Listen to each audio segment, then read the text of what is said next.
Hi, I'm David Norris and I'm serving up the perfect podcast, Pompey Platter with Russ, Daz and Has. Play up, Pompey. He used to be a waiter, did David Norris. Well, he's served up the perfect cocktail here. Jarrett back to goal, Lang. Needs a bit of help. Goodness from Lang. What can he do? Still there, Lang. Lang! You wouldn't believe it! Cross comes into the near post. Headers into the net! Shaughnessy! Surely Pompey are heading for the championship! Portsmouth are promoted as League One champions! Good evening and welcome to the Pompey Patter podcast. This is episode 32, the Rob Atkinson Show. As ever, I'm joined by Has and Russ. How are you doing, boys? You right? Russ. Yeah, good. I've got it in there, Russ. I've got it in there for you. So, this week on the episode, we'll be talking about the Derby County game. And a year ago yesterday, Pompey achieved promotion to the Championship. And we're going to be reviewing the next two massive games that will hopefully keep us in the Championship for one more season at least. We'll be previewing Norwich away, which is on Good Friday, which is tomorrow. And then moving on to home against Watford on Easter Monday. Following that, would be a Has versus Daz, Harry's Who Am I, and then any other business at the end. So it was Saturday. We had Derby County come to town. In my opinion, it was a must not lose, but obviously 3 points would have eased a lot of nerves and given us that little cushion, but it wasn't to be. And as the episode says, it was the Rob Atkinson Show. So, Russ, how did you feel the first half went? Well, that's probably the most nervous I've been to a Pompey game, and even last year I was never nervous at all. I think it's different when you're going for promotion than it is when you're batting at the bottom, because last year I just knew we were that good. At never any point did I doubt we wasn't going up once it got to a point where it was like, yeah, this team's we are the team in the league doing. Where with this, it's just been so chaotic the last 5-6 games where you just don't know, and bizarre results have happened. Sheffield United decided to just hand everyone that's near us 3 points. That I was shitting it. I ain't gonna lie. I was absolutely nervous as anything all week. Since the Coventry game at least. Because I was sat there thinking, my God, we could literally be, if this goes wrong and then we lose to Norwich, we could be in the bottom three. That's all that kept going through my mind. And that's not where you want to be with 3 games to go. So, first half, just for me, it was a game where you could just have both teams just look nervous. I thought we looked horrendously nervous. Obviously, it would have been settled if the penalty had been dispatched. At the time, I thought the double jeopardy rule come in with the penalty. Richie going through on goal. And then watching it back, you then realise actually the goalie never went anywhere near the fucking ball. So you should have got red carded for that. Absolutely, never in a million years should that have been a yellow card. This is the problem. Quickly from that, this is the problem when you put inexperienced referees in charge of games. I called it though, didn't I?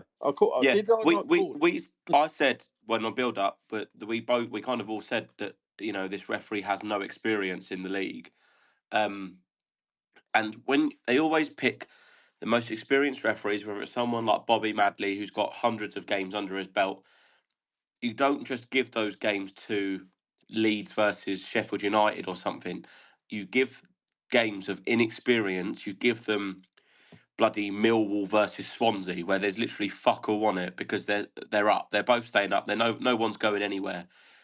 you need to give experienced refs to games of real jeopardy, like it was, because they've got the experience to make decisions. Whereas that was horrendous. I mean, he was horrendous the whole game.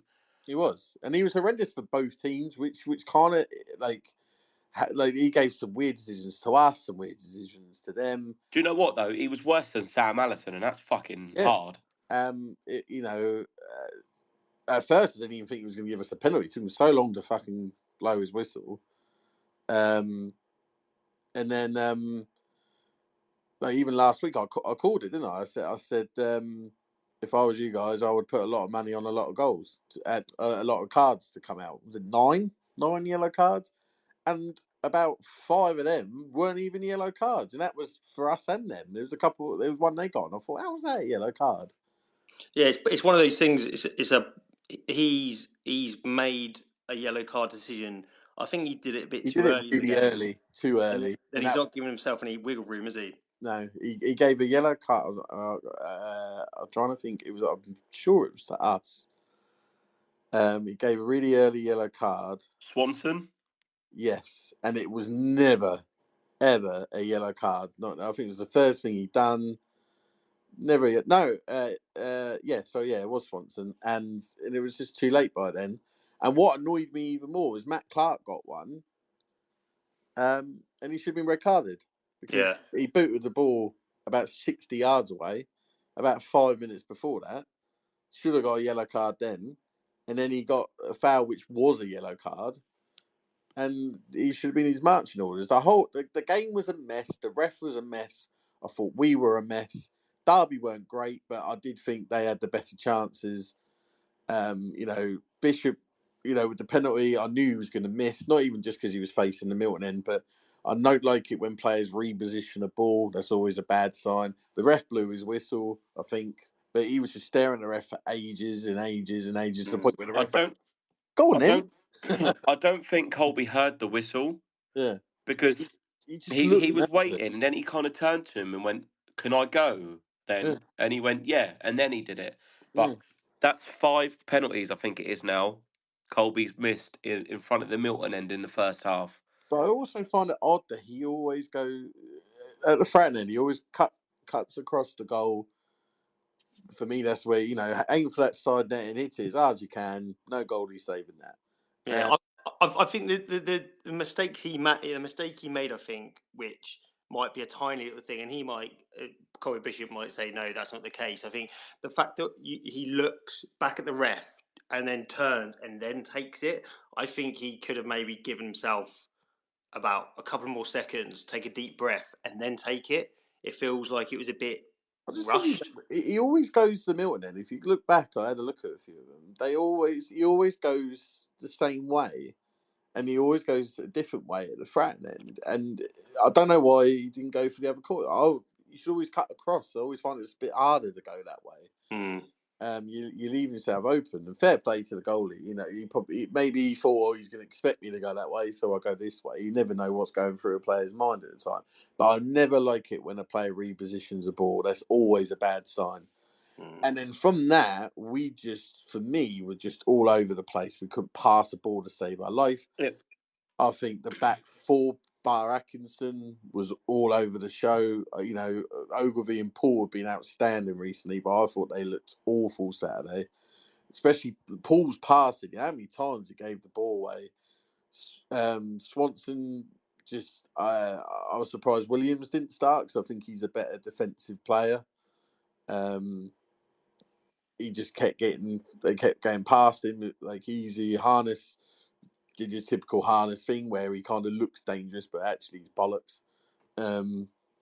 Thank God, because he probably should have had a hat-trick. And there was moments in the game where each team had like some really like lucky moments. They should have got at least a red card in that game, probably 2. You had Harness hit the bar. Was it hit the line, hit the bar, hit the post, or wherever order it went in? Another day that goes in. Someone, when I was on the train on the way back, this lad, me and mate were talking, and this lad sort of said as he was about to get off, he said the angle he saw that at, he thought it was in. And he was very convinced it was in, and I was like, I can't see We that. got goal line technology anyway. Yeah, that's what I thought. Yeah, In the championship. So as soon as it happened, I looked at the ref. He looked at his. Well, I suppose it's not a watch, is it? It's probably like a buzzer. I'm not sure. I think Vibrator. He looked at his vibrator. that's why he was giving so many yellows. He got too excited. Yeah, and obviously he didn't go off, so he didn't give it. And when you watch it back, it hits the line, like bang on the line, not even close to going over. What do you think he was doing there? Crossed it all day long. He didn't even look at the goal. Yeah, No. there's no way. The way because if you watch the replay of it, the way he shapes his body, it's like Ronaldinho when he did that cross. You can tell it's a cross a mile off. I think Harrison Burrows last season in the Checker Trade that was final. Cross. Again, you can tell the way people are shaping their bodies if it's a cross or not. Yeah, he crossed that. It was a shit cross that nearly ended up in the net. Doing, I felt it just, and there was a moment I think he went through on goal, and I knew he was going to fucking miss and all. Didn't even worry when he blasted over the bar. And it was a game where we looked nervous, and I felt like they looked nervous and all. It was just a chaotic game. Probably a brilliant game to watch if you didn't have any allegiance to either team. It was definitely more exciting to watch than Blackburn, for example, because that was just a ball fest. But this Saturday was just a real manic headfuck of the game, and it didn't help by either team or the referee. No, and that's the thing. As you're absolutely spot on, Russ. It was a very sort of. I think both teams were very wary. Neither team wanted to. Neither team wanted obviously not lose the game. That's obviously clearly no one wants to lose the game, but it's very who blinks first kind of game, and that kind of that might have gone into the second half if we didn't have the sort of. The only other thing I was going to say was obviously we had other than the penalty, probably only one good chance, and that was Sadie. Yeah. That was the only. I generally thought Sadie was absolute horseshit. So I don't even know why he was on the pitch. Forgot he was on it at one point. Never made it. Other than that chance, never made himself any impression. Shocked he started. Yeah. Other than that, that's what I had to say on the first half. Well, the first half obviously was a bit cagey. Second half opened up quite a bit. Obviously there's a bit of controversy over the first goal, wasn't there? But obviously you've stitched our players up and shown us a replay that shows the actual line, right? Yeah. Well, that's I didn't bother putting it on Twitter because I couldn't be asked with all the replies, but as I showed you two, it did actually come off Ogilvy. Yeah. So, talk us through this, obviously the mental second half we had. Yeah, I mean, it was not easy, was it? We had kind of an early free kick, but Matt Ritchie didn't even beat the first man. We seemed to struggle from set pieces a lot. It was kind of no one really had their shooting boots on. Obviously, Bishop missed the penalty. Murphy decided to clear the whole Milton end, which is pretty decent. It's almost so bad that it actually makes it quite good. He's still the best striker of the ball in the team, by the way. No one else has cleared the Milton end, though, Daz. No, exactly, that's what I mean. And then, whether you're in confidence or not, Matt Ritchie should be not any player, in fact, any player in the entire footballing world. If you're a professional, you should be able to beat the first man from a set piece. And if you can't, I think there should be some kind of forfeit because that's fucking embarrassing. Same with a foul throw. Foul throw. How can you foul throw a ball? You're a professional footballer. How can you throw the ball wrong? Gets on my nerves. Like last night, it was bloody an Arsenal game. Foul throw. Yeah. How can you throw the ball wrong? Just anyway, sidetracked. So it kind of stems from there. Kind of maybe it's nerves, but you kind of don't really expect that kind of nerves and anxiety from a player of Matt Ritchie's experience. You know, he's there as he's the captain of that day. He's kind of the leader. He's constantly shouting at everyone to get up. The thing that needed to get up was the ball. Well, I'm not hounding Matt Ritchie, by the way, but that's that part. But it all came from a long throw, didn't it? That kind of. Speaking of Matt Ritchie, though, do you not think this has been him for a while now, though? No, because I think he plays it. I do think he plays a pretty important part of the cog of the wheel. I just feel like since Lang's come out, Ritchie's gone off the boil. I think them two had like a partnership, didn't they? Yeah, I think they probably did, but I think it's. I don't. He doesn't have a lot of goal involvements. You're right, but I think he's more important than just that. I feel like there's a lot of build up, and certainly his press is very important. It doesn't help, I don't think, that there isn't really a replacement for him. It kind of feels like we only have Matt Ritchie to play there, and there isn't really anyone else. And that's the problem with the left as well. If Murphy got injured, thank God he hasn't this season. Whoa! If Murphy got injured for like a few months or something, we'd be absolutely fucked. Murphy We're quite lucky. I think Ritchie might be similar to Pack in a way, because I think they get a little bit more stick because they're Pompey lads. They've come through the academy. You know, they're from Buckland and Gosport, and I feel like they probably get a bit more attention than they should. But it's also because they're the experienced players. They're at the end of their careers. They're meant to be there as leaders and stuff. I don't know, but I feel like he has definitely really helped. You know, he's got us 4 goals in the Championships this season, and with certainly, like, you think of Swansea and stuff like that, and the goal at Swansea, without that, it could have been a different game. But yeah, obviously come through that long throw from Forsyth. We somehow scramble it clear in the from the first phase. Ends its way back to Forsyth, who puts it in. Swanson's just daydream. He's probably thinking about what he's having for dinner. Again. Jerry Yates just leaves him about 4 yards behind, and he's got a free header from 5 yards out. And if Jerry Yates doesn't score that, I'm subbing him if I'm John Eustace, to be honest. And it was just, again, it's sloppy, not paying attention, causing our own problems, not clearing that first ball from the first long throw. Then it comes in again, players switching off, not paying attention to their runners because it's the second phase. You just can't be doing that. It's just, you know, the scale of this game. All right, we got the draw in the end, but just putting that extra kind of seed of doubt. We've done it over the last month or so. We kind of said that last week that we were 10 points clear after Leeds, and then we lost 4 in 5, and that's now 1 win in 6. It's not great, and we're down. Luckily, due to other results, we're up to 4 points. We're further away than we were before the game. We're 4 points clear rather than 3, because Stoke beat Cardiff. Obviously, we've dropped down 2 places.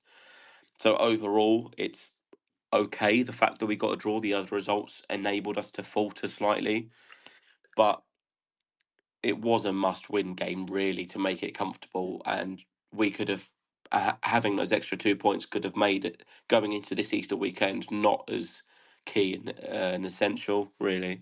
Yeah, I mean, it was obviously it was a poor goal, I think, to give away. I don't think we reacted well enough from that throw in, and obviously not being able, and then them getting a second phase, and you can't leave a centre forward free like Jerry Yates in the 8-yard box, where it's more like the 6-yard box, wasn't it? Like to finish that header, and he's probably not going to score an easier header all season. But obviously we reacted really well, which obviously we have been doing in games. We have, when we have gone down, we have reacted and we have got a goal back, which maybe before Christmas, I don't think that probably would have happened. And as we were saying that, this is, I said this after the game to one of my mates, in that the sort of in the first half, when we were playing balls into the front post, and then obviously towards the start of the second half, obviously we got nowhere near him, but it just showed that when we had players that went to the near post, Rob Atkinson was able to flick it on and make it 1-1. Russ, did you expect us to sort of turn it around that quickly and come back and? Not necessarily that quickly. I think the thing which we've talked about on here before is the encouraging signs lately have been when we have gone 1-0 down, we have straight away immediately gone on the charge. So maybe not expected us to score as quick as, what was it, about a minute, was it? Something like that. Yeah. But I didn't sit there and think, oh, that's it, game over. I did think we had a goal in us because they looked cagey. I mean, it weren't like, oh, as I said earlier, they had the better chances probably, but they weren't this amazing team and outplayed us. And their defence was just as dodgy as ours. So, that quick, yeah, it surprised me, but it didn't shock me that we got back in the game, no. They say you're most vulnerable when you've just scored, don't they? And that's exactly what happened. It felt like when they got that first goal and it repeated itself for the second, was they wanted to kind of play until they'd scored, and then once they did, they were just going to sit and sit and sit. And I think they would have done if it wasn't for the fact that we scored so quickly after and we responded really well. And then after they scored the second one, Rob Atkinson scored their second one. Yeah. It was only then did they kind of really did drop back. And I mean, the last 5 minutes, 10 minutes, 15 minutes even, it was just basically all us. And you could tell that by kind of the subs they made. They'd kind of changed their shape, brought on extra reinforcements in defence and up in midfield. And eventually all that pressure gives, right? You can't sit back for 10, 15 minutes without causing issues. That's what's happened to us, isn't it? So Exactly. So it's nice that we have been able to kind of dish out a last minute goal to someone else after so many last minute kind of heartbreaks this year. A lot of them of our own accord. With their second goal, it's hard because kind of Rob Atkinson's kind of coming across to kind of cover the space, but the ball comes in and you can see when you watch it back, Nico Schmid is on his way to come and get it, which is why he's not in goal. Rob Atkinson is on the stretch with his weak foot and he kind of slices it into his own net. There has to have been some kind of call from Schmid if he's going to want that. Was. So that's on the keeper then. Yeah. Because he can see the fact that there's no Derby player there. And I'll tell you why I feel like he didn't call it was because he would have gone mental if he called that and he done that. Because I would have. I would have gone as a defender, I would have lost my shit with him. As Rob Atkinson, you're in your edge of your 6 yard box, just inside your 6 yard box. If the ball comes towards you, you're gonna have to play it because he doesn't know who's behind him. He's unaware that no, of course not. Whoever's I can't remember who it was. Was it Mendes Lang? It might not have been on, but Ogilvy's got him and he's just watching the game. He's not like Jerry Yates is on the prowl when he comes for the goal. He's on his toes, ready. Whoever it was on the wing at that point wasn't ready. So Atkinson, if Schmid called for it, he would have left it. But as a defender, you're going to get your body on the line and try to get something on the ball. So I think Schmidt one, he didn't bollock him, he didn't have go at him. Two, it looked like he kind of said sorry to Atkinson, as if to say, sorry, I should have called. You know what I mean? Like, there was no. I think I've seen him go mad at the defence. It's not like he's someone who doesn't. He would have, because I know I would have absolutely gone ballistic. But fair play to Atkinson. Everyone else kind of collapsed on the floor when that goal went in. And he just got up, got on with it.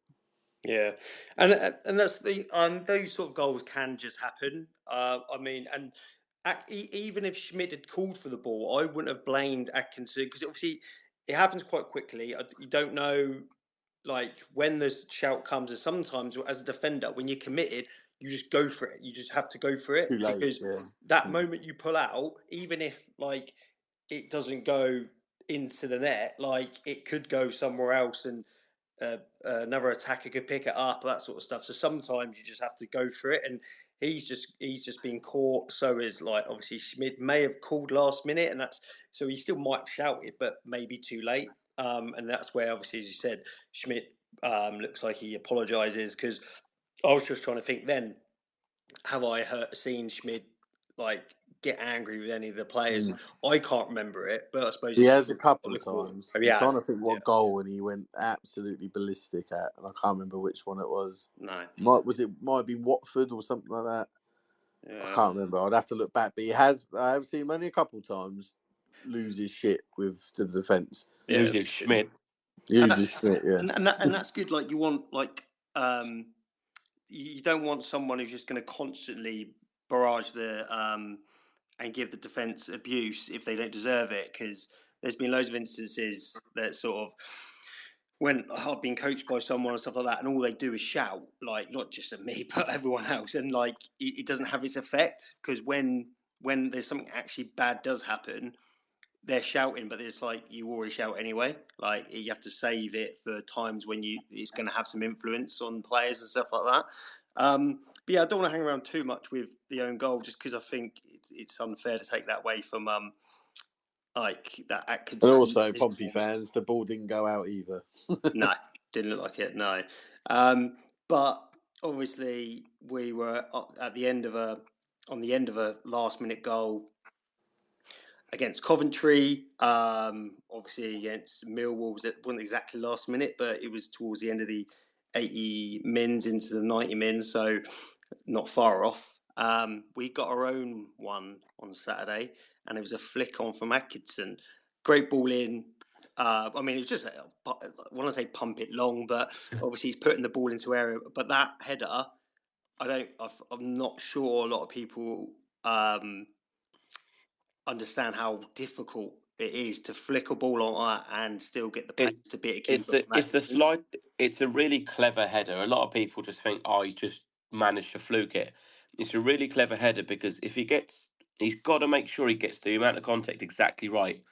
He only gets a slight touch, but it's enough to deviate the ball's trajectory and where it's going. But he also, it's not like he just lets it hit his head and flicks. He actually, if you watch him, his head, he's one of those things. It's so difficult to do, where you kind of scoop it with your head back. Yeah. And if you, as you said, if you mistime that's a 50p, and that's going in the opposite direction, and he looks like an idiot. And the feeling around the club and after that game is probably quite foul, to be honest, because everyone would just be like frustrated, because obviously, if we don't win, we don't win. But if you lose, it puts us in a whole world of trouble. So yeah, I absolutely loved that header. I thought it was better than the first one. Yeah, and I think it was decent that it was obviously the two. I know you didn't want to talk about the own goal, but the two players that kind of had a little bit of a mix up for the own goal were the two that kind of rectified it for the goal. Yeah, spot on. And they'd kind of made up. Obviously, that completed Rob Atkinson's unofficial hat trick as well.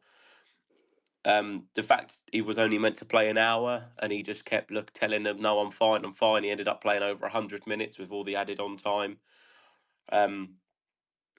He's exactly who we needed for that game. That we look so good with him, and I beg, even if Bristol City don't go up, you ask, you inquire, you just say, Liam Manning, mate, is there any chance he's available to buy? Because he is better than, well, we don't really know Bowat, but Shaughnessy is naturally right-footed. I would love him to be here next season, because yes, we've got other good centre-halves, but we don't know. Bowat is an unknown. Paul is right-footed. Matthews is right-footed. Shaughnessy can play on the left, but is naturally right-footed, and I'd rather see him on his correct side. I would love to go in next season with the first three centre-halves being Atkinson, Shaughnessy and Paul. And I think Atkinson and Paul can't think of the fucking word now. Compliment? That's it. Each complement each other really well. So please don't fall in love with a lone player, but Rob Atkinson, have my children. His words were interesting though, weren't they? When he said that, the reason why he done stayed on the pitch now is because he owes the club, so he's obviously himself is maybe he's fallen in love with us. Mate, he said he even moved his missus and his little daughter down, didn't he? And that doesn't happen a lot for loans, let alone a 6-month loan. You don't normally move your whole family down, but he wanted to get involved straight away. Yeah, I think what would help us is Bristol City if they get promoted, because I think with Rob Atkinson and obviously his injury record recently, like with Bristol City, they're probably gonna want to go with a player that they know they're going to get like a good season out of. So you never know. I mean, we might be able to get him back on loan. Whether we'd get him back on a permanent, I don't know. Like I don't know when his contract runs out. That will obviously tell. But yeah, I mean, I'd love to have him. I'd love to have him back. I think he's Rolls Royce of a centre back, and if you think about it, he's probably nowhere near his best at the moment. If you got him a full pre-season behind him, unbelievable Championship centre half. Yeah, and also he isn't injury prone as well. No, but the thing is because he was out for so long. But that's why he wants to thank, like he says, he owns the club a lot because he was out for effectively 2 years without kicking a ball, and we took a gamble on him, and it's a gamble that has paid off because all right, I know he ended up having an injury to his calf again. Yeah. But the games he's played, we've looked significantly better than we have without him. Yeah. Like astronomical difference, just having that presence. Oh, definitely. Yeah. And that was going to be one of my questions, and obviously opened up to both of you maybe before we move on to our previews. Like, if Rob Atkinson isn't playing in that game, we don't win that. I know it's if buts maybes, and obviously I know we didn't. We don't draw. No, that's fine, mate. I know we didn't win the game anyway. But do you think, like, one, we get anything out of the game, or two, and two, if we're in that 2-1 down situation, do you think we get back into it or not? Only if you have someone like Shocknessy instead. Yeah. No, and the reason, like I said earlier, I thought Swanson, Paul, and Ogilvie were poor, very poor. They were saved by Atkinson being so good.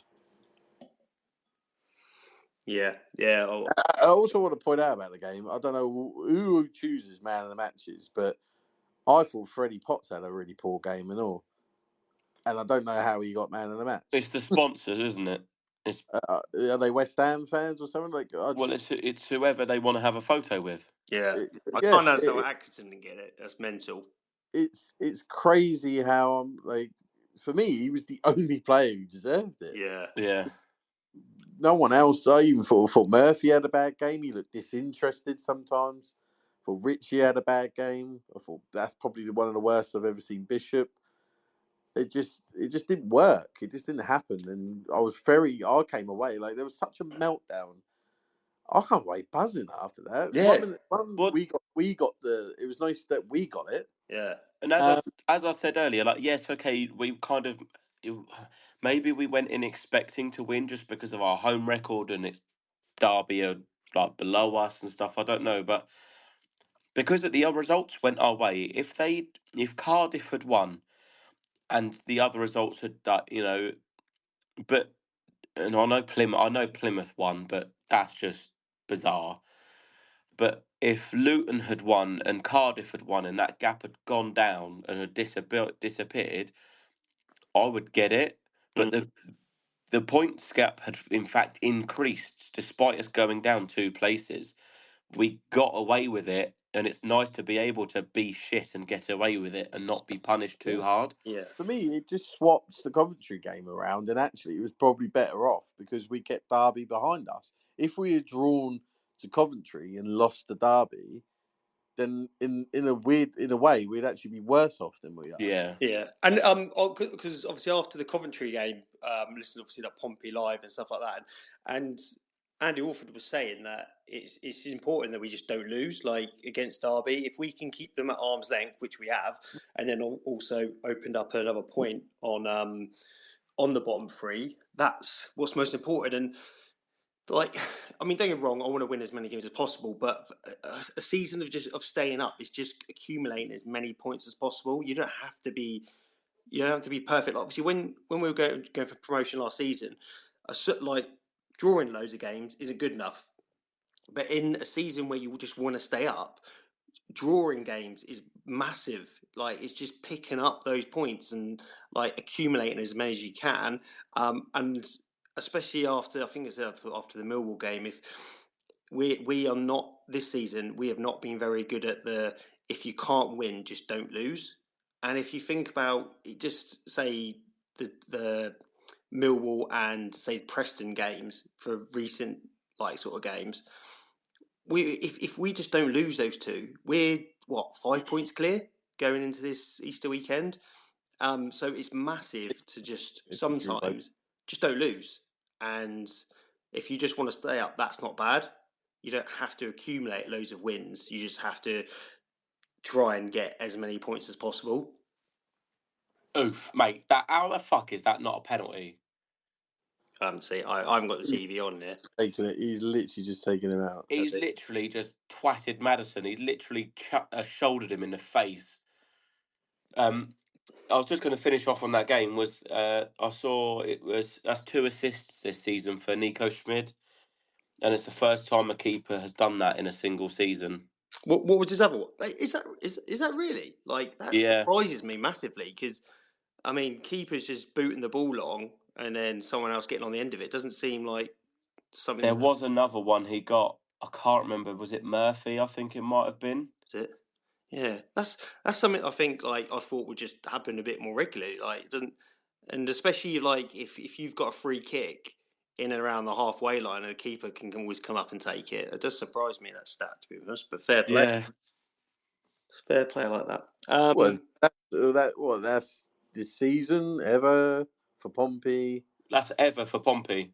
Oh, ever for Pompey. So it could be for other teams then. That's fine. Yeah, because it's the first. Sorry, it's the first time a Pompey keeper has got more than one assist in a single season. Oh, nice. Yeah, because I thought a team like Stoke would probably have like a keeper that's got a couple of assists. But anything else on the Derby County game? Which we're moving to our big Easter weekend. No, crack on. All good. Right, so as Jesus did, he rose again over Easter, and hopefully we can rise up the table a few more points. Smooth. Thought about that all day. Fucking not smooth. I haven't All actually. day. That just came out just now, actually. So He's had that written down for at least the last week. I haven't actually. Like I could show you my notepad. And he rips it off. But yeah, it's a juicy double Easter long weekend, and we start away to Norwich. Has take us away with all the stats and that. All right. So we'll start with the pre-match presser from Messino. Kind of probably covers both games a bit. Andy Moon asked him, does he think that being in a similar position when he was a player with Burton in the Championship, does that have a difference and an influence on what he's doing now? And he basically said no. He said it was over 10 years ago. Football's completely changed. It makes no impact. And he takes little bits of what he's learnt from every club he's played for. But he says it doesn't really make that much of a difference.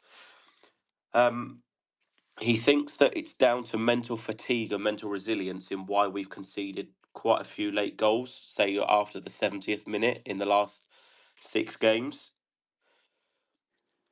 Shaughnessy trained with the squad on Tuesday and is available for Sheffield Wednesday.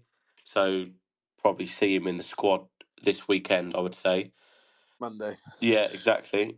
Milosevic might train in the last week. He's got a torn calf because every centre-half we sign just gets injured. So he might be available for the whole game, but unlikely. Waddingham had a scan on another injury, but they were awaiting results. Rob Atkinson won't be able to play both Monday and Friday and Monday, rather. So I would personally, if that is true, I would be resting him against Norwich and playing him on Monday.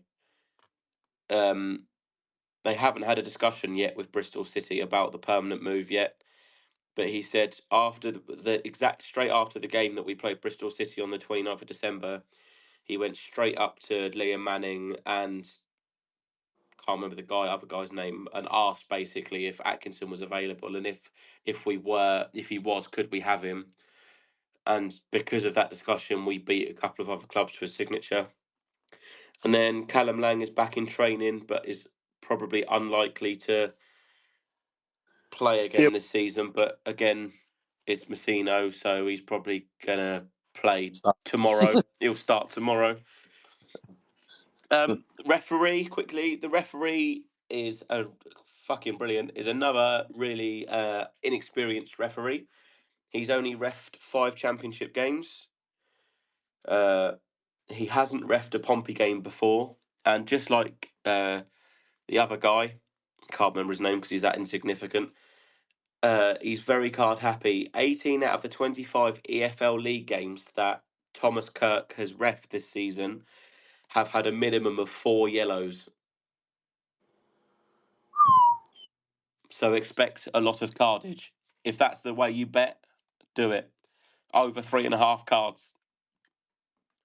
I had a look, actually. Do you know what the odds were? Sorry, go back to Derby. What the odds were for over 8 cards? Go on. 20 to 1. Jesus Christ.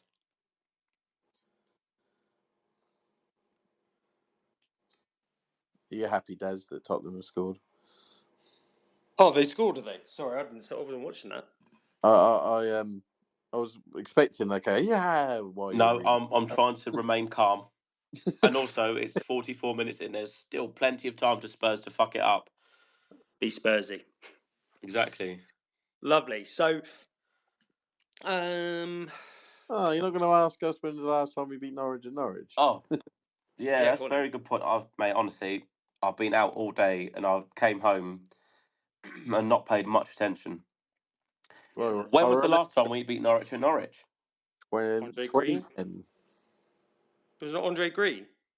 It was. Andre Green. Sorry, I'm thinking of league games, not cup games. No. Okay, the last time that was 2010, yeah. Can you name the 2 scorers? What, 2010? Yeah, 2-0 Pompey win. Was it Nugent? No. No. So that was the Premier League. Didn't Halford score a pen? It wasn't a pen, but Halford did score. No. Could have sworn it was a pen. I can't remember the other goal scorer. Dave Kitson. Yeah. We've done relatively all right. If you take into account all of the head-to-heads across all the competitions, we'd lost 1 game in 2011, but we've only lost 1 out of the last 4 games we've played against them. They still technically can get playoffs, but it's quite unlikely, really, to be honest. Didn't it matter? Can't every team either get relegated or promoted? Yeah, yes, I was literally about to say that. Can. Yeah. That's crazy. Because BBC put the fact that we're 94.4% safe. I don't like that. And I thought that was so high. That was like needlessly not. It didn't need to be that high because we're just going to shit the bed now. But that's not taking into consideration human elements and stuff like that. And I don't think that takes into consideration who you play either. Yeah, and I think that's just like, you've got 4 games left. You're 4 clear. You should be all right. Yeah, and that's the thing. It doesn't take into consideration how scared I am. So mate, I'm so nervous. Doesn't take that into play. So that's not 94%. Well, I got a stat for you. So we've only lost once at Norwich at the last 6 games against them. Well, we'll make that 2 in 7. Oh yeah, because we beat him 2. Oh my, hold on, wait a minute. Didn't we beat him 2-0 at their place? We did, didn't we? This one we literally just. Well, we just said, yeah. I was just trying to think. Okay, now that's wake the fuck up. Because I couldn't remember. I was just trying to think of the year, and that got 2010. Got me all confuzzled. That's how scared I am. He thought we were on about 1910, Russ. Yeah. I wonder if we ever played him in 1910. That'd be funny. Whippersnapper then. Dad was there. Yeah, I was. No. 1921 was the first time. I was still balding then as well. So should we go to our? Should we see where we are with the table? Yeah. So We all got 0. Yeah. And annoying, we went for defenders to score. Well, Daz went for Bishop and he missed a penalty, so... Yeah. I did have a little tiny chuckle inside. But, Russ and myself, we went for the wrong defenders. To be fair, if I knew Atkinson was started, I might have thought about it. Yes, exactly. It's an old Messino trick book, that, wasn't it? Yeah. So, that stays the same, and that is me, bottom on 25, Daz on 26, Russ on 36. Yeah. Oh, lovely. So, Has, as your bottom, what do you think the score is going to be, and any goal scorers? Well, as I said to you earlier, I did the FIFA career mode live start point. So Waddingham's going to score, is it? Apparently so. So I did that, and I did play the Easter weekends, and I beat Norwich 2-0. Waddingham brace, but obviously he's injured, and then I drew to Watford. So I'm going to stick with those predictions. So I'm going to go for a 2-0 Pompey win away at Norwich. They haven't got a lot to play for. They're not going up. They're too far off it. There's too many other teams in between them and the playoffs. They're just there. I actually watched them versus Burnley the other day, and attack and midfield, they're pretty decent. They just got overdone by a team that are way better in Burnley. And also they are it's their first season under their new manager, and they're in the middle of a rebuild. But going forward, obviously you've got Borja Sainz, you've got Josh Sargent, who are 2 of the top goal scorers in the league. So they're pretty decent. Going forward, midfield, they're quite strong as well. But their defence is where they're kind of weakest, and I feel like that's where we can attack them.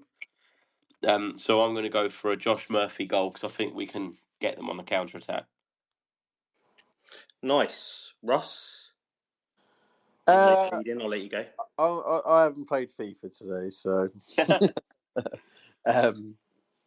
so I've always thought this is a good opportunity for us to get a point at least. I feel more confident with this than I do Sheffield Wednesday. Don't ask me why.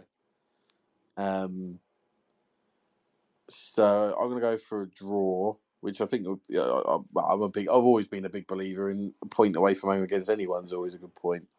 But with you got Derby Luton, one of them's got to drop points. Hopefully both. Plymouth got a hard game away against Borough. Who else we got down there? Hull away to Swansea. So you like to think they have trouble there. Hopefully you think Sheffield United will fucking wake up and beat Cardiff. So, we could be looking at being 5 points clear of Cardiff with 3 games to go. That's going to be a hell of a turnaround. That could be it. Cardiff's got a tough running. I still think it's the 3 that are there now go. Yeah, I'll be shocked. And Cardiff's manager's sort of shot at the fans is normally a bad sign. So I'm going to go 1-1, and I'm going to go. Normally, when Bishop does something like a miss a penalty, he goes to score the next game. So I'll go Bishop. Lovely. Well, yeah, I thought to myself, as same as you, Russ, a point away from home. I would take that right now. I hope Has is right. I'm willing to take last place if it means we win, but I'm going to go for a Desmond because they did have 1-1, but I thought no, I'm going to mix it up and have something different. I'm going to go for a Desmond 2-2, and who's going to score? And I'm going to go for Ogilvy. Actually, I don't think I've gone for him this season. Again, as you said, I would go for Atkinson, but I don't know what game he's going to play in, so I think it's best to play it safe. So, yeah, for me, a Desmond away to Norwich. Then, obviously... Sorry. So I'm assuming, would we all agree that probably Atkinson should play Monday? Yeah. Obviously if you have to, play Marlon Packer centre-half on Friday. I don't give a fuck. No, I can't now. I literally won't come to the pub. just yeah, neither will I. You're not out the woods yet. You stop it. I think if he's going to take Atkinson out, just move Ogilvy into Yeah, centre no, back yeah. and You just play it safe. I mean, you put never Bramall know. back at left back. It depends on Shocknessy. Look, I mean, the way I didn't expect Atkinson to be back on Saturday, so No one did. And anything could be anything, and Lang as well would not surprise me if he's back in the next I'm convinced games Lang's on the bench tomorrow. I don't know why. I reckon Monday. Could be. I mean, either game, I'd be happy with it. On Monday, we have Atkinson, Shocknessy, and Lang all in the squad. Oh, that'd be nice. Might have a wank. Very nice. What that's used in the family area. You can't do that. No, I don't sit in the family area. I'll be before the game. Do you not? I thought you did sit in the family area. No, that's not the family area. By that point, it stops. Oh, does it? I thought the whole of that. I wouldn't be allowed to sit there with all my swearing if it wasn't that. So we move on to Easter Monday. We welcome Watford. Don't think we'll be welcoming Barr here because I'm pretty sure he's injured, which is a shame because that would be injured. Huh? He's not injured. Well, to be honest, for me, I think it's one of these things. I think if he's there, I hope he does play because that will get the atmosphere up. That will give Pompey fans something to aim at, and that might take a bit of pressure off the He's already said he's out for the rest of the season. Yeah. You never know. I mean, I hope maybe he sits on the bench. That'd be nice, or he sits behind in the stand. But anyway, Watford at home, Easter Monday. I think I'm going to go first with this one. Ooh. Yeah, I'm going to go first. Not going to bother with the intro for that game then, Daz, no? Oh, go on then. Jesus. We've got to give the best referee of all time the airtime, right?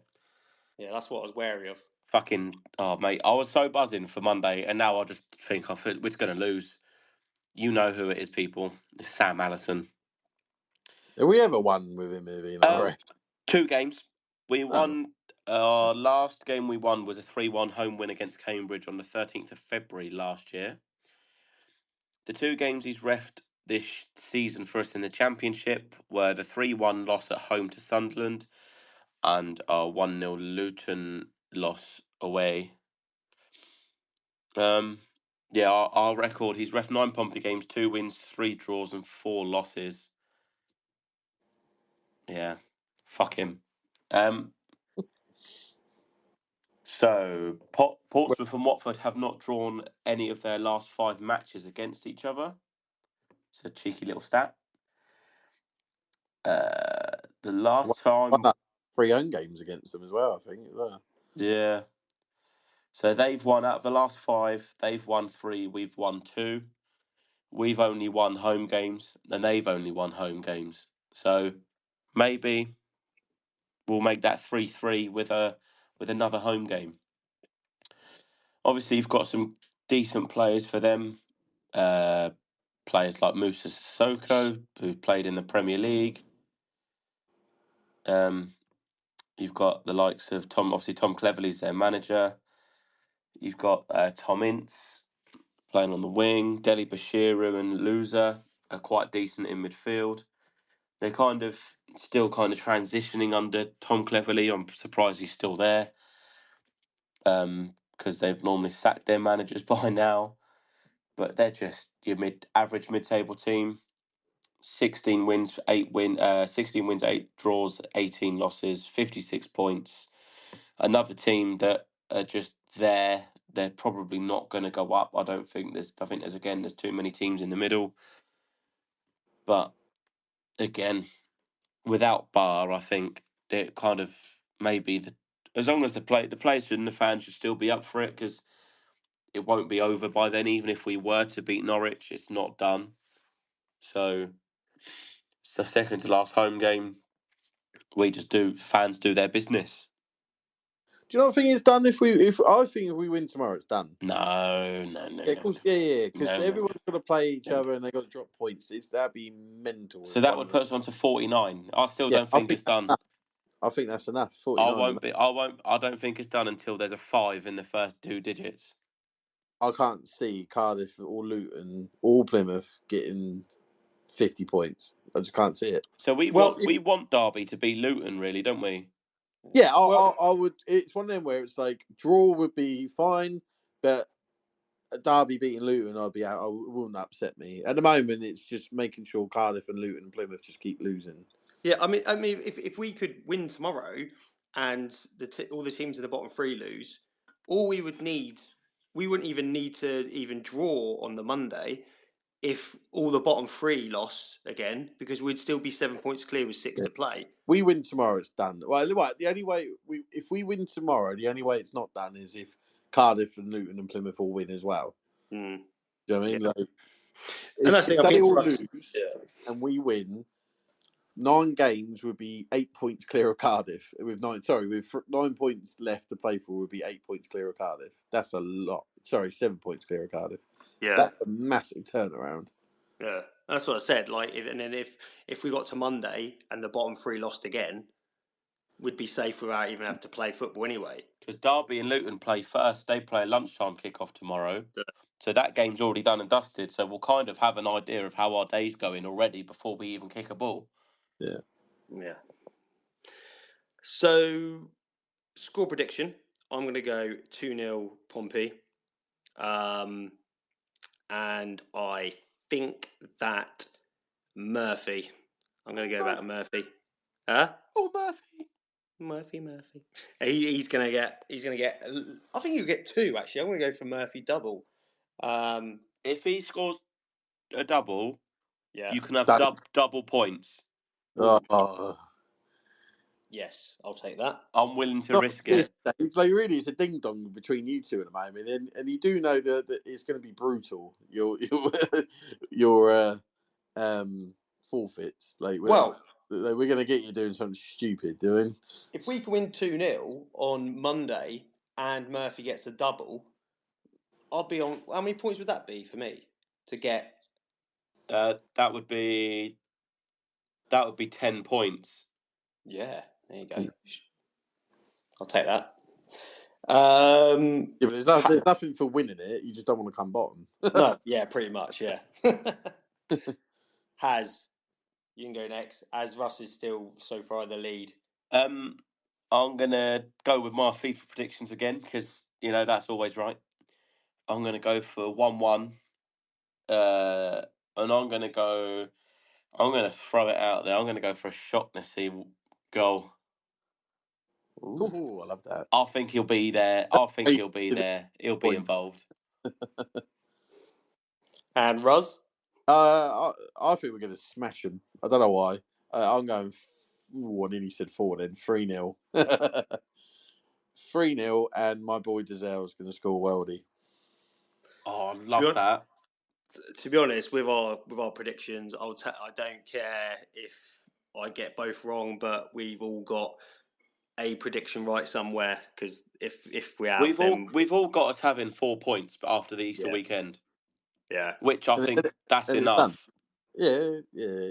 I said it to someone at work the other day. I said I wouldn't be shocked if we just drawed our way out of this relegation. I don't care. I'll be okay with that. Don't care. As long as we stay up, couldn't give a shit. What I would like is to go into Hull being safe, and I think if we go into Hull and we're not safe, it's we've definitely messed up somewhere, haven't we? Let's face it. I think it's done on Monday. I honestly do. Yeah, fingers crossed. It could be done tomorrow if results go our way and we do pick up a win. But yeah, I think Monday, I'm pretty confident it'll be done. Yeah, I'll take that. But Has versus Daz, is it? It certainly is. So this week, boys, going back to I think it might be the first one I've done where we did the tenable. If you remember that. Yeah. Just going to do on different things today. Nice. So you got one Pompey related thing each and one not non-Pompey related thing each. And then hopefully there isn't another tie break and I don't have to ask how many pavements there are in the world or something. Like. How many grains of sand is there in the Sahara Desert? Doors or wheels? Yeah, doors or wheels, yeah. Don't, because that's why Towler's not in the squad anymore. Yeah, got it wrong. Messino's team wheels and Towler hasn't changed his mind. He's still doors. Right. So, you're still behind by 2 points at the moment. Is it 12-10? It is, yep. You had your chance a week or last week, but unfortunately went wrong. So you get to decide whether you want to go first or second. First. You want to go first, yeah? Yeah, why not? Okay. So your first one is naming. On this one, you get one wrong answer, and then if you get another, then that's it. And how many within the 10 is your points. That make sense? Yeah. So I'm going for. So I need to know how many unique second names of football teams. That makes sense. So like your Cities, Uniteds, but you can't name them because they have it multiple. So you want a team with who's only they're the only one that's got that. Yeah. Okay. That makes sense. Yeah. Yeah. When you're ready. Is there a time limit? No time limit. All right. Do I have to give the whole team name? Yeah. All right. Blythe Spartans. Yeah, I'm sure I said in the 92. Are they not in the 92? Did you say the 92? Did you? Oh, yeah. Fucking hell. If I'm sure I did, but if I didn't, I meant to have. So bloody hell! I'll let you off that one because that was a cracking shout, though. It was. So, but yeah, it has to be within the 92 because that's all I've got written in front of me. Okay, so are there actually 10 answers to this? There's more. Is there? Yeah.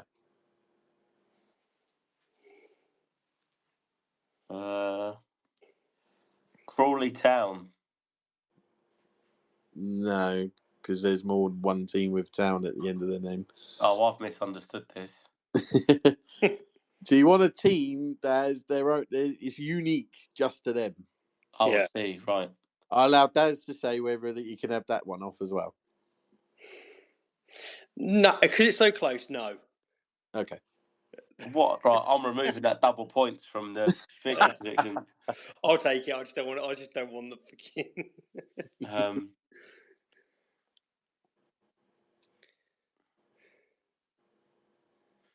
Oh, well, Plymouth Argyle. Yes. So that's one. Well done, yep. There's one. One of you need to have a little sing-song so I can keep thinking and it's not dead silence. We just edit it out on there. Ding dong, ding dong. God, this is hard. I've got a couple in my head. There's one I'm so shocked you haven't got. Oh, Tottenham Hotspur. Yes. That's not fair. That's two. I'm definitely glad I didn't let him get away with the other one now. Aston Villa. Yep. 3.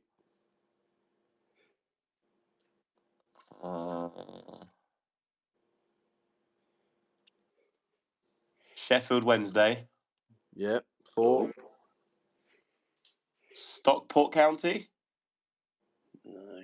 No. Oh no, because you've got Notts County, haven't you? Yeah, there's more than one county. So 4 right on that one, mate. Can I add a couple to see if I think we're right? Yeah. Atkinson Stanley. Yep. Boreham Wood. Yep. Is Charlton Athletic one? Yes. Yeah. No. No, Wigan. Wigan Athletic. Yeah. Yeah. No, they're not one. Nottingham Forest. Yep. Just trying to think. I don't need this anyway, really, do I? So I'm using up brain power. So I'll leave it. You got like Preston North End. Yeah.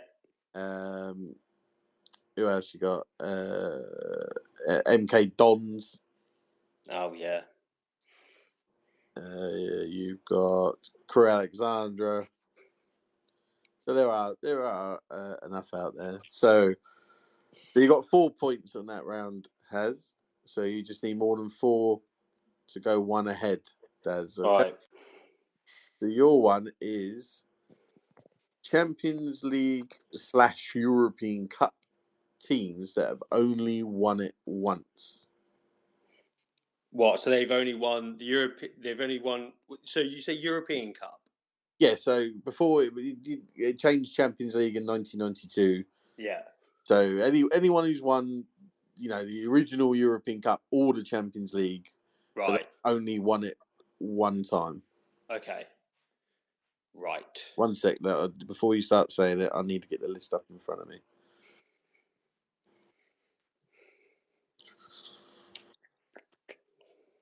Yep. Go ahead. Right. Man City. Yep. Oh, see, this is going to be a right pain. I think I would have rather had the names. Borussia Dortmund. Borussia Dortmund. Yep. Oh, I was about to say, I knew they won under Paul Lambert, but I couldn't remember. Well, with Paul Lambert playing, but I couldn't remember thinking. See, this is the thing, going back all the way. Scored the great goal in that game and all. Who, Lambert? Yeah. Yeah. Yeah. They played at Bayern Munich's ground, I think. Yeah. That's where they played against Juventus. The Olympic Stadium, wasn't it? Yeah. Porto. Yeah, I can't remember. They also won it in 1987. That was literally a year after I was born. So I should have known that. So that's your one wrong. And I've got 2 right so far, yeah? 2 right, yep. You just need 3 more to win the round. Oh, mate, even I can draw. I think this is an absolute nightmare. Jesus. Liverpool won that. Aston Villa won it twice or once.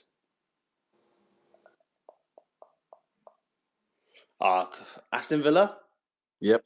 Oh, get 1 more to draw at least, and that'll be Aston Villa. English clubs. Forest have won it twice.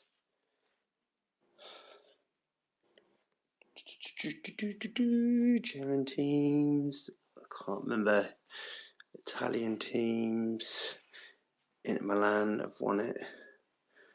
AC Milan won it twice. This is Madrid. Can't remember. See, I've got Steaua Bucharest in my head, but I can't remember if they've won it more than once. Go on, let's go for it anyway. Steaua Bucharest? Correct. You're fucking good in there. One more.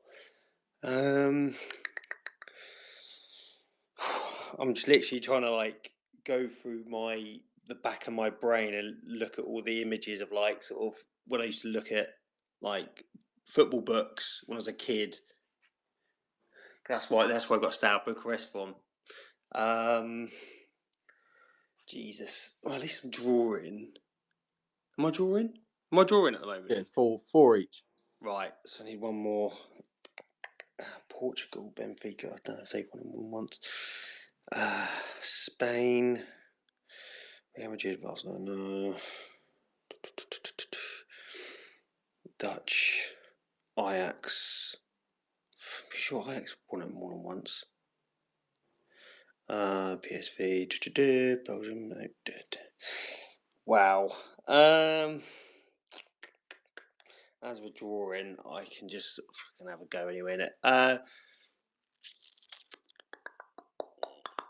Right, I'll just guess because obviously it's taken ages now. I will go with. What was I going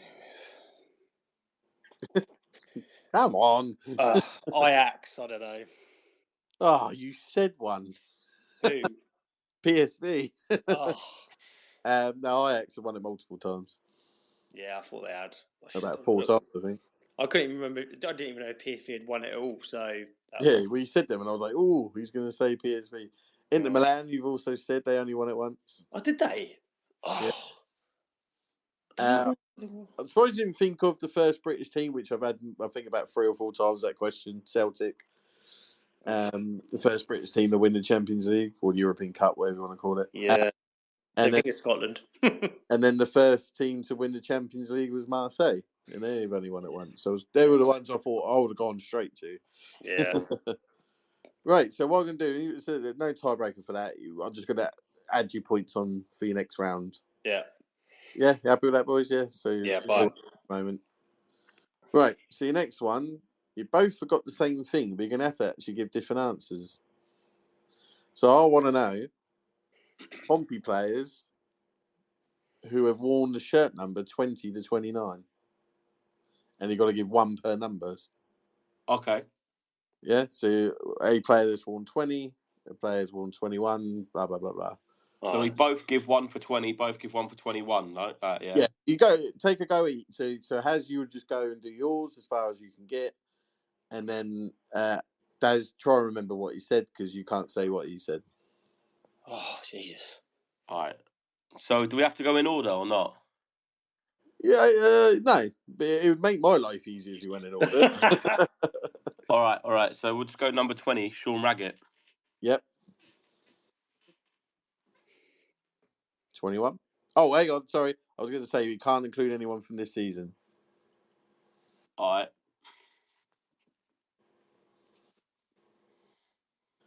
21. Oh, sorry. We're not taking turns, are we? Sorry. No. Not from this season, you bastard. No, because then you could literally just list the whole squad from this. 21. I'll come back to that. Yeah, okay. 22. I'll come back to that one as well. Okay. 23. Can I do? No, fuck this. I'm just going to tell you numbers. 28, Tino Angerin. Yep.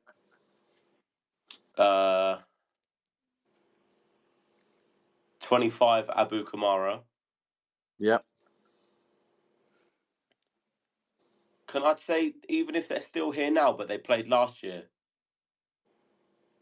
Ooh. Because that's their shirt numbers from last. As long as they didn't sign this season, yeah. All right. Terry Devlin, 24. Yep.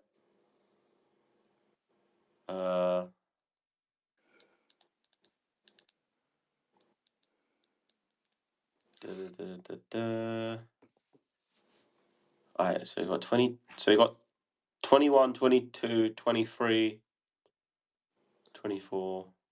26, you haven't said. Gareth Evans. Yep. So we got 28 and 29. I did 28. Oh, Tino Angerin. 20, I think 20. you've got this, mate. I can't think of any of us for any of these. I think he's bullshitting, so I'm going to keep going. How many have I got right? 4? You have got 4, yeah. Okay, I still don't think that's enough. Tell me the numbers I need again. 22, 23. You need 27, 29. Oh, you got 5 right, sorry. Okay.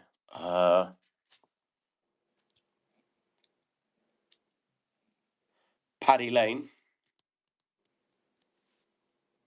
Was that what number? 29. Hang on. He wore 29 for the half a season he first signed for us. Yeah? Oh, yeah, of course he did. The song. Yeah. Yep. 6. Say the numbers I need again. 22, 23. 22, 23, 29. Just did that. You just did that one. Oh, hang on. Have you got more than what? 22. 21 as well, yeah? 21, yep. 21, 22, 20... 23. And 27. 27, yeah.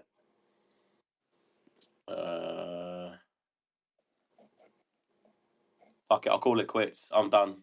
Yeah, no, I'm not. I've got Naismith for 22. I'm pretty sure that's it. Is that right? Is Naismith 22? I'm sure he was. He had 14 at some point, didn't he? I'm sure he was. And then he got binned off, didn't he? Because he was going to leave, and then he got the 22, I think. Yeah, he was 22, yeah. I think was Cole Bennett 23? Yep. Yeah, that's all I got. Really? Well, I had Evans. Did you know you can go back in time? Yeah, mate. Fuck it. I can't remember. I can't remember. I'll be here too long. I had Andrew in as well, and I had Gareth Evans, and Kamara, but hasn't really got there. You're going to concede? Yeah, because I'm going to be here too long. Right, yeah. Rather than Has, you've now pulled it back 11-12. Yes. Yeah, you boys missed some big names. Yakubu, 20. Kanu, 27. Benjani, you could have had Daz, 25. Yeah.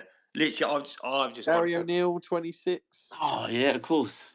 It's been a long day at work. Richard Hughes, 22. Oh, yeah. Could have gone on and on. Patrick Berger, 23. But it's one of those things where I just couldn't get people's heads. And for some reason, I was just thinking of like the last few years. That's the hardest thing doing this is I have no idea what both your strengths are. So it's like some weeks like Daz has just gone boom, and Had's like I ain't got a clue. Yeah. I mean, it just luck of the draw, isn't it? No, yeah, shirt numbers I'm pretty decent on, especially like recently. I've probably told you the only one I can't think of top of my head is 29. Without being Paddy Lane. I can't think of another 29. Well, Harvey Blair this season, but you're not allowed that. So that's the only number. I just cannot remember a player wearing 29 on the back of their shirt. Yeah, it's not a common shirt number choice, is it? Yeah, I don't really pay attention to shirt number, but 1 to 11, you do, and like I always pay attention to 3 because number 3 is my favourite number. We don't even have a number 1. Do we not? Nope. No, Norris gone, isn't he? It's gone, isn't he? How funny would it be if that is his name Ben Crisp? What's his name? Who's the mate that's come in? Ben Killip. If he took number 1, Crisp. I don't know. I just couldn't think of a word. That shows you how much I don't know who he is. But imagine he came in and just took the number 1 jersey. That'd be funny. I don't know what shirt number he is. I know Jordan Archer's 31, but I think he might be. I don't know. He must be 36 or something like that. I think. Yeah, something like that. I'm on a mission now to find a player who's had 29 in their back. Right, while you do that, I'm going to play this. Let's go.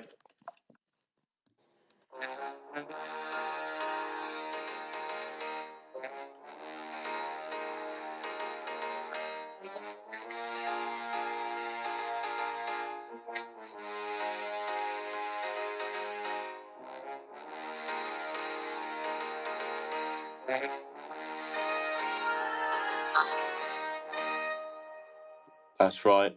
It's the time of the week where Russ gets a massive erection. Yep, certainly do. It is. Harry's Who Am I? Right. Clue number 1. Portsmouth were ranked 3rd in the clubs that I made most appearances for. Could be anyone. That is the most anything away. I think you've just said so far. You might as well just gone. His mother's maiden name is. Yeah. He's got 2 feet. Yeah. Do you want? Hang on a minute. What? Oh yeah, sorry. Yeah, that is right. I was going to say you haven't made another mistake, have you? No. It's Dario Silva. Do you want to know the total appearances? Do you want to know the total appearances for the club for us? Yeah, go on. That would definitely help. 3. 83. Oh, I got the 3 vote. Yeah, close. 83, and that's the 3rd most. It still don't really help, does it? No. Who's around for what? What's that? 2 seasons consistently? Yeah, or 3 to 4 could be. Yeah, depending how often they played. 20 odd games a season. They might not have been might have been a squad player who just hung around. How many games did Joe Morrell play? Fuck it, Joe Morrell. Is that your first answer? Yeah. It's not a bad joke.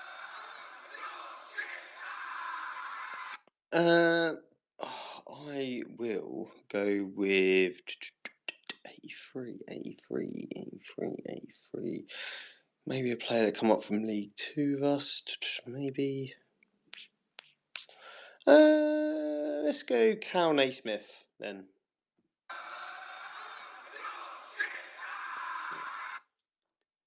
Clue number 2. I played with Steve Claridge, David Ford, and Tom Lowry, but not at Portsmouth. Tom Lowry and well, I didn't say that. Claridge went on forever, didn't he? But so Tom Lowry, he only came through. He was Crew and us, wasn't it? Crew, yeah. Okay, so we're at Crew. So with Did you need to think of a Crew player? yeah, so with Ford and Claridge, that could have obviously been at, one of them being at Millwall, maybe. Yeah. Or Ford would have been at Millwall, maybe, or even Cambridge, because he was at Cambridge. Well, Claridge was at Cambridge in the early early, like 92. Was Ford around? Who was Claridge playing for towards the end of his career? Millwall, wasn't it? Was that Well, he went out to Farnborough and shit like that. But if you're talking proper professional, I'm sure it must have been Millwall. Yeah. So it's someone that's played for Crew. Oh, that's Harry. I thought that was Russ. He just suddenly realised. Sorry, Romero had a free header and he put it wide from a corner. I thought you figured out then, Daz. Yeah. that really threw me. So he's played for Crew. I'm just going to try and think of a Crew player. We must have had another Crew player.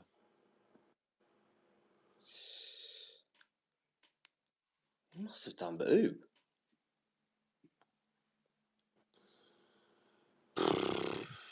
I bet it's someone like on loan and only played one game together or something. Yeah.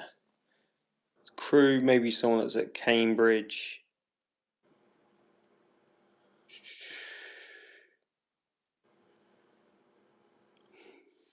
So David Ford, he went to Cambridge after he left us, didn't he? After we got promoted out of league. Oh, wait. I know someone we got from Crew. Who? There's no way he played that amount of games, though. No, ignore me. Who do you think it was? I remember the first question. Owen Dale was at Crew, wasn't he? Oh, of course he was, yeah. He didn't play 80-odd games for us, did he? No.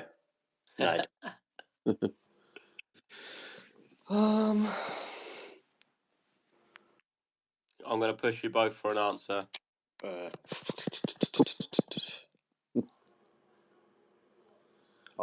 This is a tough one.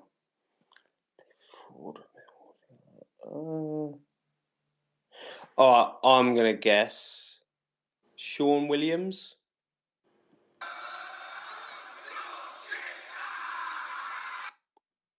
Again, I don't think he would have played 83 games, would he? What, Sean? Yeah, no, Sean Williams. He couldn't run 83 yards, mate. I still think we got him at a bad time in his career. If we'd have got him a couple of seasons earlier, I think we'd see a lot better. Yeah, he was a decent player for. He just lost every single bit of pace he had, and then he was played at centre half as well, which didn't help. Yeah, but I just remember that back three when I went to MK Dons away was Kieran Freeman, Clark Robertson, and Sean Williams. Oh God, fucking, that was awful. That is literally like might be the worst three names you've ever just said in a sentence. I'm just trying because obviously the only way Lowry played with this player they had to play for Crew, but the only player I could think of is Owen Dale, but I know it's not Owen Dale. All right, you're gonna have to take a guess then, or move on. I'm just gonna. Can we just move on because I'm stuck with Owen Dale in my head and I know it's not. You're still getting one of these though. Yeah, it's fine.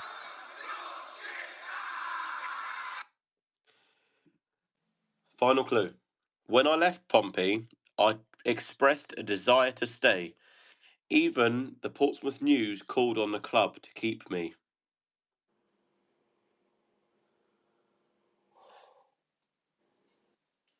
Who expressed? So do you think we got this player in on loan? No, it can't have been fucking 83 games. Not 80-odd games, no.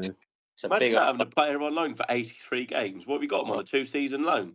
Could have. Don't see why not. I mean, that Jack Harrison, who was playing for Leeds at that time, he was on loan there about 2 or 3 seasons. He was, yeah.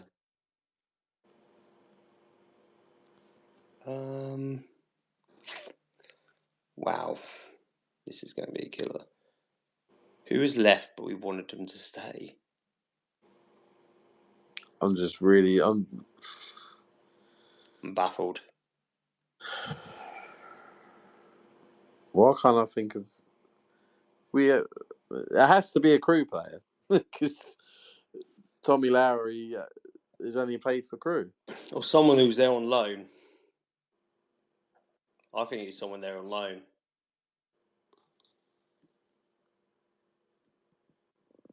Towards in his career. Oh, I don't know. I'm buggered here.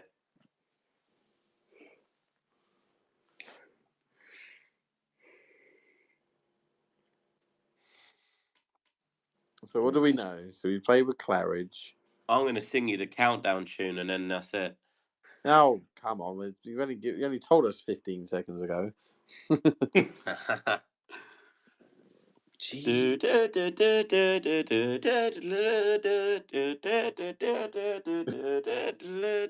Please never do this again. My dog literally is asleep and his head went up in the air then. Walkies.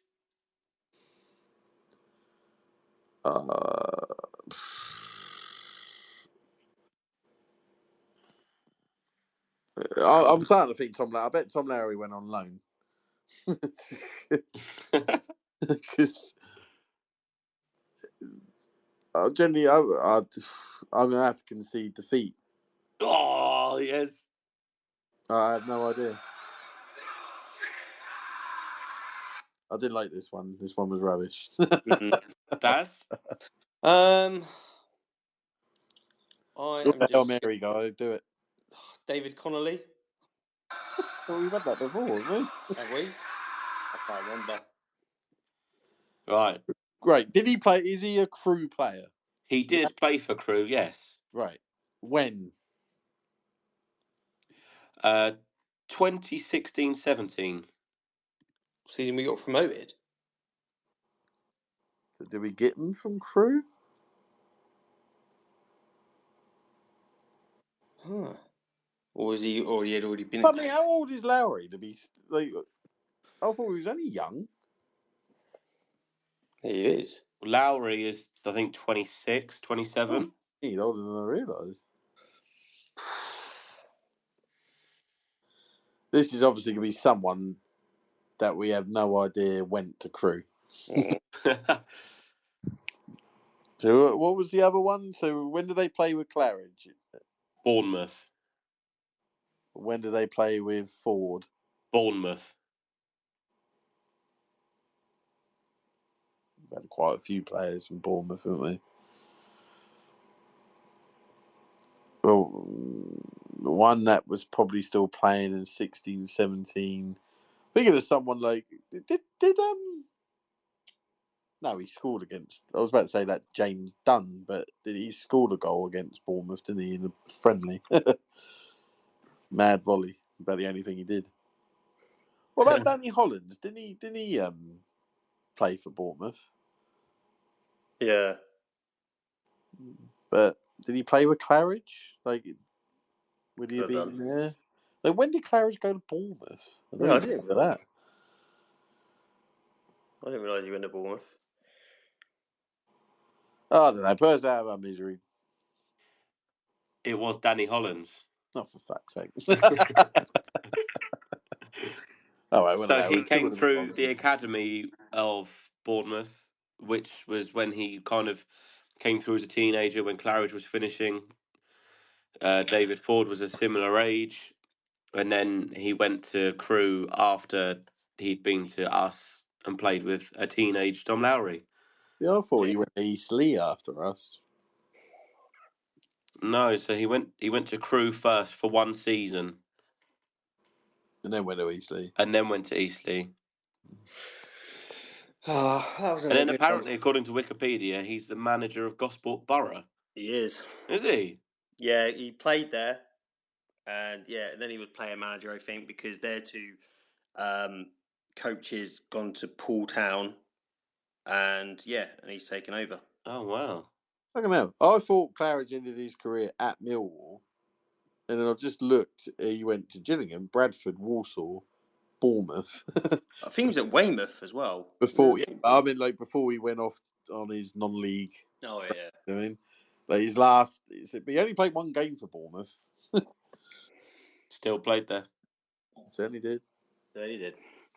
Right, shall we move on to, any other business? There is something we want to talk about, which is Super Toby Stewart going to Crawley Town on loan, and he's going to be in the baptism of fire if he starts, because they've got Birmingham away, is it? He will Yeah, start. So Birmingham away tomorrow. Yeah, so he will start because apparently their other goalkeeper is even younger than him, I think. Well, Yeah, that's it. he's I think he's like 17 academy keeper. Yeah, for us, put him in there. Yeah. A big stage. No pressure. No pressure on him. And Crawley Town are a good footballing side, to be fair. I watched them against Peterborough a couple of weeks ago, I think it was, and it was a high goal scoring game. So I think defensively and up against the sort of players Birmingham have got, some of them I think are vastly overpriced for what you get from them. Jay Stanfield was nowhere near a 15 to 20 million striker. But he's going to be tested, which is good. He's going to be in under quite a bit of pressure, big crowd, and that sort of stuff, and that's going to be perfect for him, I think. The only thing I don't know is why they called him. Is they got suspended goalkeeper or something? But apparently this is their fifth. I think I saw someone say this is their fifth goalkeeper this season they're using. Yeah, so their last keeper that I think was from Derby, it might have been even. I can't remember, because at the bottom of it said, "I thank you for the last keeper who was with us for short term as well." So it sounds like they're literally trying to finish the season by just signing emergency goalkeepers on loan constantly. Yeah, and Can you not just can you not just go there to the end of the season then? No, no, because it's outside the window. The only thing you can do is keep signing people on 7-day keep signing. loans. That's crazy, isn't it? So it is a silly thing to do, isn't it? Like silly rules and stuff like The that. thing with keepers, you would go, you can loan them to the end of the season. I mean, yeah, but that's the thing. Like, if it won't matter how many mistakes he makes, and I don't think he will, because I think he's a really good young goalkeeper. But obviously, being a really good young goalkeeper, he's going to have to go through mistakes and learning curves, because even the best goalkeepers make mistakes, even with years of experience under their belt. So I really hope he goes there. It's a big step up for him, isn't it? Because he's 100%. not played in the EFL before, has he? No. I think it's just National League and below. So this is his first taste of EFL football, and it's going to be thrown into the league champions. Maybe they've just come off the back of their losing the Virtue Trophy to Peterborough. I would think that you remembered what that fucking thing was called. Oh, it's only because my mate's a Peterborough fan. He ends up fucking banging on about the fact that they haven't lost at Wembley yet. And they've won it back to back. And Darren Ferguson has won the most EFL trophies out of any manager in history. Well, no one's beaten us in 90 minutes. No, exactly. So they've just come off that defeat. They'll be wanting to carry on and be pushing for over 100 points and trying to get that record, which I believe is Chris Wilder and Sheffield United. Could be. I think. Yeah, it is. Because before that, it was Kenny Jackett at Wolves, wasn't it? Yeah. So they'll be wanting to do that. So yeah, it's a good test. It's a cracking test. There's literally no pressure on the geezer. He just do what he likes. Just try as hard as you can. Keep as many shots out. You've got Alfie May, Jay Stansfield, players like that coming at you. I just think it's just a fantastic opportunity for him. Yeah, absolutely. That I'm so glad he's taking it with both hands. I mean, because he now, if he has a blinder in his, I'm assuming he'll play Monday and all. Well, I'd imagine he'll play both. Yeah, so if he has a blinder in these two games, then he's got to be looking. We got to be looking at him as maybe a number 2, or at least a number 3 for next season. But I would probably suggest that if he has a good end of the bit here, that they might want to get him out. Well, depending on what division we're in, maybe get him out to a League Two side. And Yeah, I think he could do with a season in the EFL. yeah, and maybe if and then after he that, does well here, then a couple of teams in maybe League Two will hopefully look to take him on loan next season. yeah. Just hope we don't lose him like we lost this bloody Motto, whatever his name was. I think that's the thing. I think this is a lot different, like, because obviously with goalkeepers, there's only a certain amount of you can only have one goalkeeper, and the lifespan of a goalkeeper is usually a bit longer. So you're willing to take them and throw them into playing out on loan. And from what you see and what you hear, I think the club hold Toby Stewart in high regard, and they're probably thinking he could be the next player that's actually a graduate from the academy that maybe and hopefully could be. We've had quite a few. Play for us. We've had quite a few keepers come through. Obviously, you've got Alex Bass came through the academy and has gone on to be a successful EFL number one for Notts Where's County. he now? Is it Notts County, is it? Well, that's where he was last. I haven't seen him move since, but Toby Stewart feels a bit different, though. I think, to be honest, I think he feels that. Yeah. I don't know why. It could be just like in my head and that, but it just he sort of feels a bit different. I think he could be better than Bass. Let's just get him. Yeah, I think this next season he should be probably. Hopefully, we can look at getting him to the EFL, and then the season you renew Archer's contract and maybe Killip if he's happy just to chill and earn a couple grand a week doing fuck all.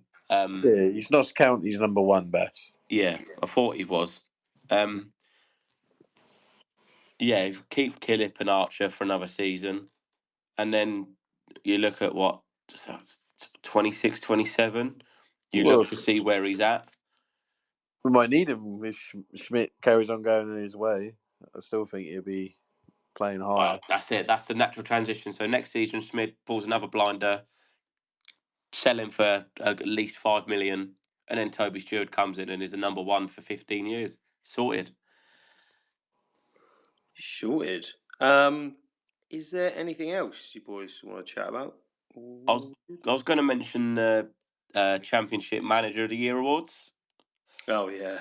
I thought the only one that really deserves to be there is Regis Lebris. You can't just have teams that are top of the league that are they have to be there, right? Because if they're not, they're failing at their job. Yeah. They've all got parachute payments. All right, Leeds they're on their second year of parachute payments, but they've still got them coming in. And they've still got a Premier League team.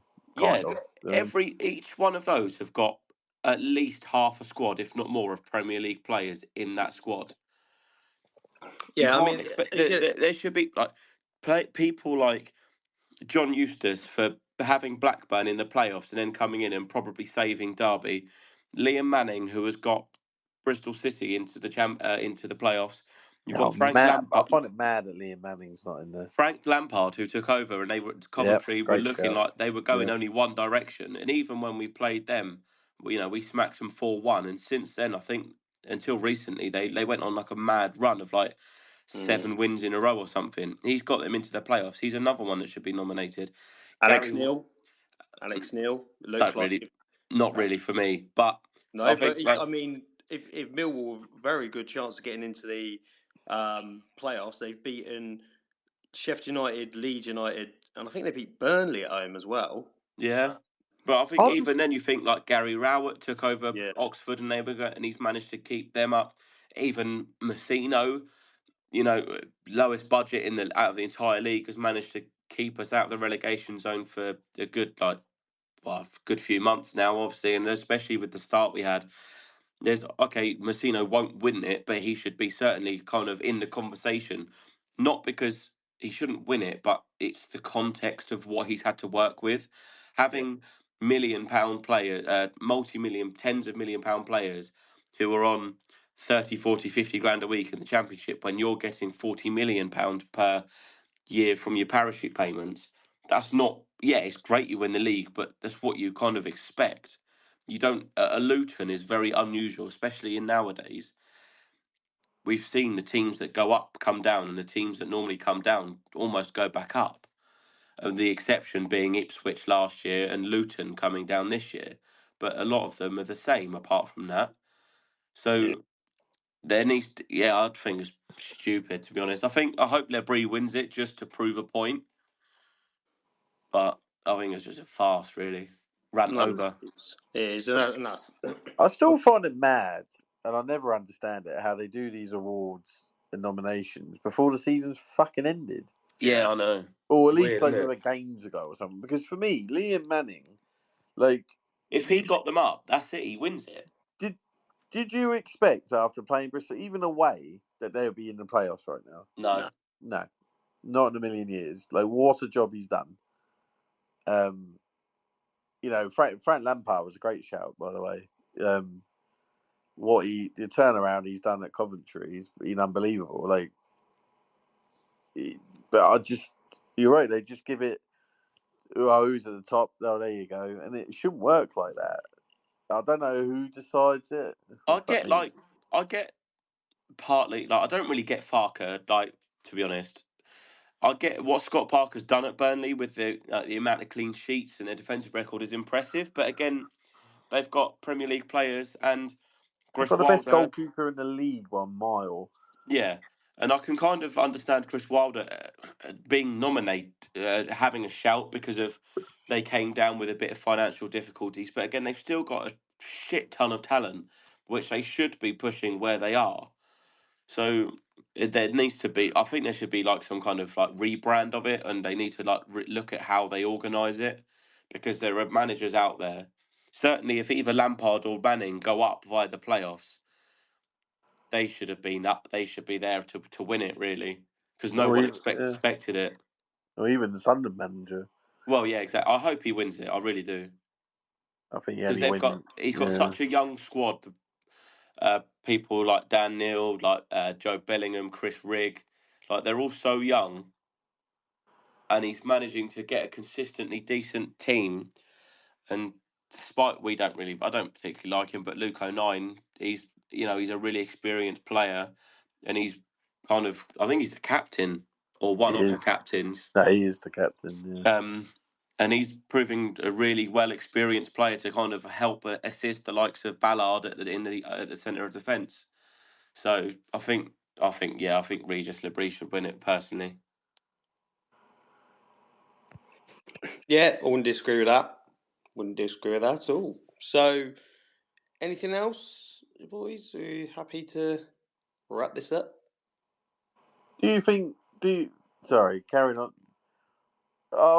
Would we then say, just playing devil's advocate, when it comes to player of the season, then does it work the same with the managers, if that makes sense? So, would you have, I don't know, as the list come up for player of the season? I haven't seen it. Well, so for example, Josh Murphy should be up there for player of the season. Yeah. In the whole league, not just at Pompey, just because of, again, it's the context you do it in. Like Haaland, right, at Man City, everyone's expecting him. Sure, he's going to score a shit ton of goals because he's playing in the best team or whatever, right? But if you had a player, say, like Liam Delap's done pretty decent for Ipswich, but if Liam Delap bagged 20 goals for Ipswich this year, then he should be nominated just because he's for Ipswich. Yeah, Ipswich are shit, but without him, think of where they'd be. And it's the same with us, with Josh Murphy. Yes, he's playing in a relegation battling team, but if you think of, if we didn't have Josh Murphy, we'd be gone. You've got to think of the context of where it is. It's not just about Dan James. All right, I think Josh Sargent should be nominated. He's up there. Borja Sainz probably as well. Again, Norwich winger. They've been kind of in and about, and they've kind of been about there, but they haven't. Oh, you twat. They've been kind of nominated, but it shouldn't just be the top players. There should be they need to be context driven, really. Yeah, no, I agree. Yep, no, I agree as well. Anything else? No. No, we're all good. All good. Right, lovely. So, Oh, we won't see you tomorrow, Daz, will we? No. won't see me tomorrow. No, No. unfortunately. Yeah, already. Absolute joker, double booking himself. I know. What can I say? I'm a man that's needed to be in many places at once. But What do you think? What do you think, Russ? He owes both of us 1 point at least. At least. Sweet. All right. Next time I see you, you'll both have a pint of water waiting for you on the bar. Tap water as well. I'm not pushing the boat out for bottled. But anyway, cheers, Has. Cheers, Russ, for this evening. Hopefully, we'll be coming back next week with a double positive result weekend. Safe travels to all those travelling up to Norwich, and hope to see many of you at home to Watford. Until then, that's Pompey. Happy Easter. Yeah, happy Easter. Enjoy your eggs.